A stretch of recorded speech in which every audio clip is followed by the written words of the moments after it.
Bonjour, nous sommes le vendredi 11 décembre et voici donc le cours d'aujourd'hui. Donc on va d'abord corriger l'activité 7 sur le porc, donc concernant le devenir des nutriments.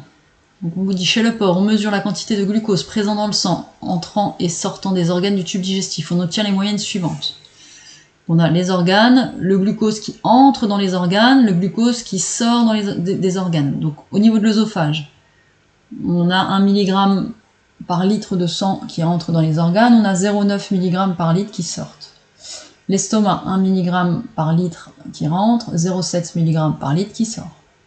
L'intestin grêle, 1 mg par litre qui entre, 2,8 mg par litre qui sort. Et le gros intestin, 1 mg par litre qui entre et 0,8 mg par litre qui sort. Première question, je vous demande de lister les organes qui appauvrissent le sang en glucose.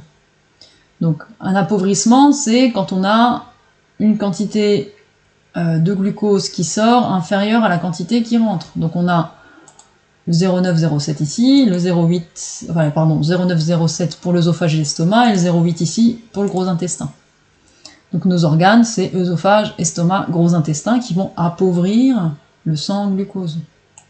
Donc les organes qui appauvrissent le sang en glucose sont l'œsophage, l'estomac et le gros intestin. Ensuite, je vous demande de lister les organes qui enrichissent le sang en glucose. Là, cette fois-ci, c'est noté les organes, mais en réalité, il n'en a qu'un. Donc on voit bien que là, on a 2,8 mg par litre, donc beaucoup plus de glucose à la sortie qu'au départ. Donc c'est bien l'intestin grêle qui enrichit le sang en glucose. Et je vous demande ensuite de proposer une explication aux faits ainsi énoncés.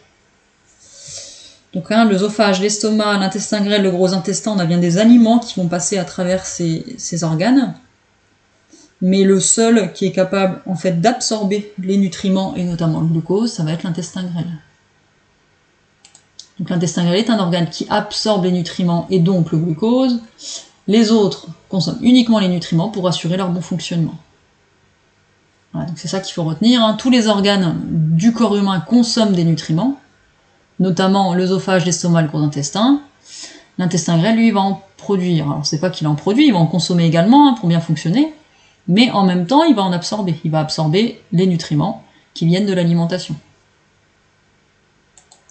Dans le cours, vous allez noter un D, le devenir des nutriments. Voir activité 8.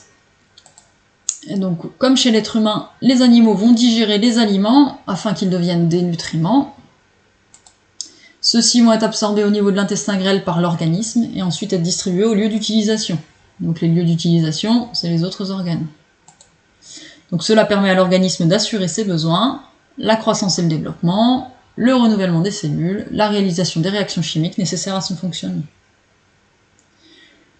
Donc pour jeudi 17 décembre, vu que vous revenez en présentiel, je vous demande de reprendre les vidéos et de vérifier que le cours a bien été repris. Donc vous me faites ça pour le jeudi 17. Le jeudi 17, on fera un bilan des 4 heures qu'on a fait à distance, voir si tout a été compris. Et voilà. Donc je vous souhaite un bon week-end et puis je vous dis à bientôt. Au revoir.